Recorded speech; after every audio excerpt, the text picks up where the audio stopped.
पंजाब को रंगला पंजाब देखने का सपना मुझे सोने नहीं देता था।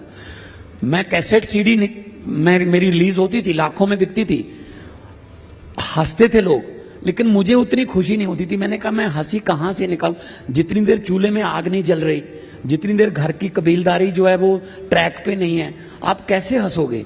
हंसी भी तभी अच्छी लगती है ना चूल्हे में आग जल रही हो। अब पंजाब का मैं आसपास से इधर से सुनता था बुरा हाल, तो मैं कहता था यार कैसे, किस मुंह से मैं कैसेटें निकालूंगा, कैसेट सीडी निकाल के दुनिया से चला जाऊंगा तो आने वाली पीढ़ी पूछेगी जब हमारे बाप दादा, जब हमारे चाचा नशे में ड्रग्स में मर रहे थे तो भगवंत मान जी आप क्या कर रहे थे। तो मैं ये कहूंगा कि मैं सीडी निकाल रहा था हंसाने के लिए।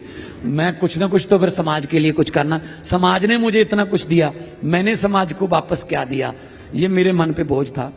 तो इसीलिए फिर मैंने बना लिया कि ये काम तो राजनीति में जाके हो सकता है, क्योंकि डिसीजन सारे वहीं से होते हैं। राजनीति में ये जो रवैती पार्टियां, अकाली दल है, कांग्रेस है या बीजेपी है, मैं इनमें जाना नहीं चाहता था, इन्हीं की वजह से तंग थे। तो एक नई पार्टी बनी पीपीपी, मनप्रीत बादल ने बनाई, मैं उसमें गया, लेकिन वो भी कांग्रेस में विलय कर गया। तो फिर एक और नई पार्टी बनी आम आदमी पार्टी, मैं उनके संपर्क में आया। तो मेरा मकसद मैं पहले ही बना चुका था। जब मैं आर्टिस्ट था, मैं मोहाली में रहता था, तो जब भी टाइम मिलता था इधर को गाड़ी आती थी। वैसे तो 10 सेक्टर के बाद ना आगे जाओगे तो नाके शुरू हो जाते हैं, आम बंदे को तो वहां जाने ही नहीं देते, पता नहीं आगे एलियन रहते हैं, है ना। तो ये 2 सेक्टर वाले कोठियां, 3 सेक्टर वाली कोठियां तो देखने नहीं देते आम लोगों को, लेकिन मैं चला जाता था, मुझे जानते थे वो, मैं गाड़ी में बैठा होता था तो मैं सीएम हाउस के सामने गाड़ी रोक लेता था, वहां से बंदूकें तनी होती थी। मैंने कहा कौन है अंदर, कहते कोई नहीं है जी। मैंने कहा मुख्यमंत्री साहब, कहते वो तो सिरसमा रहते हैं जी, कैप्टन अमरिंदर सिंह, उनको अपना महल बना लिया था। मैंने कहा तुमने किस बात के लिए ताने हुई हैं फिर ये।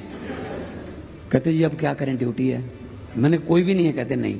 मैंने कहा अंदर साफ सफाई रखना, मैं आऊंगा यहाँ पे एक दिन। तो कहते जी आ जाओ जी, किसी की रखवाली तो करें, हम तो वैसे ही बैठे हैं। और 4-5 बार जब मैं आता था वो सीधा उतर के मेरे साथ बातें करने लगते थे, सर कब आ रहे हो फिर। तो सोचा था 17 में नहीं हो पाया, भगवान वो कहते हैं समय से पहले और भाग्य से ज्यादा कभी नहीं मिलता। तो 22 में फिर जब ओथ सेरेमनी हुई, उसके बाद जब ये घर खाली हुआ, जब मैं आया तो वही लड़के मुझे मिले मिठाई का डिब्बा लेके, कहते जी आप तो पहले ही आना चाहते थे यहाँ।